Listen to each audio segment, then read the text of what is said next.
కర్నూలులో AP high court bench ఏర్పాటు దిశగా వడివడిగా అడుగులు పడుతున్నాయి. ఈ నెల 6న హైకోర్టు జడ్జీల బృందం కర్నూలు రానుంది. బెంచ్ ఏర్పాటుకు అనువైన భవనాన్ని ఈ బృందం ఎంపిక చేయనుంది. కర్నూలు దిన్నెదేవరపాడు వద్ద నిర్మించిన ఏపీ విద్యుత్ రెగ్యులేటరీ కమిషన్ కు చెందిన భవనాన్ని జడ్జీలు పరిశీలించనున్నారు.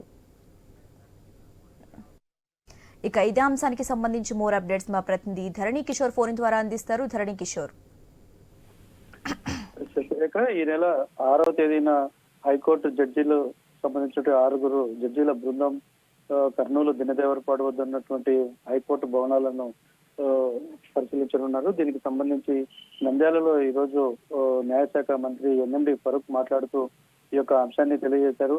పూర్తి స్థాయిలో ఈ హైకోర్టు బెంచ్ ని ఏర్పాటు చేసేందుకు కర్నూలులో ప్రభుత్వం త్వరితగతిన చర్యలు చేపడుతుందని చెప్తున్నారు. ఇప్పటికే ఈ యొక్క హైకోర్టు బెంచ్ కి సంబంధించి ఏర్పాట్లపైన నివేదిక ఇవ్వాలని చెప్పి హైకోర్టు రిజిస్ట్రార్ నుంచి కూడా కర్నూలు కలెక్టర్ కు లేఖ అందిన నేపథ్యంలో ఇప్పటికే ఒక నివేదికను సమర్పించిన నేపథ్యంలో వీటికి సంబంధించి ఏ ప్రదేశాలు అయితే హైకోర్టు జడ్జీలకు కానీ అటు హైకోర్టు భవనానికి కానీ సంబంధించిన వాటికి సంబంధించి సూటబుల్ గా ఉంటాయి, ప్రతిపాదించినటువంటి భవనాల్లో అన్ని వసతులు ఉంటాయా లేదా అన్న అంశాన్ని పరిశీలించేందుకు ప్రత్యక్షంగా చూసేందుకు ఈ యొక్క 6 జడ్జీల బృందం రాబోతున్నట్లుగా న్యాయశాఖ మంత్రి ఎన్ఎండి ఫరూక్ తెలియజేశారు.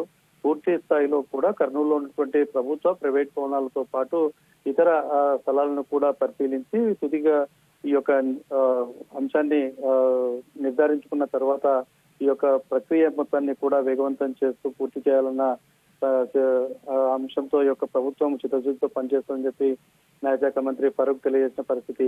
ఏదేమైనప్పటికీ ఈ నెల 30వ తేదీన ఈ యొక్క రిజిస్ట్రార్ నుంచి లేఖ రావటం, ఆ తర్వాత నివేదికను సమర్పించడం, వెంటనే ఈ యొక్క 6 జడ్జీల బృందం కూడా కర్నూలులో పర్యటించి యొక్క భవనాలను పరిశీలించడం అన్నది ఈ యొక్క హైకోర్టు బెంచ్ ఏర్పాటులో కీలక అంశమని మనం భావించవచ్చు. శశిరేఖ. కిషోర్.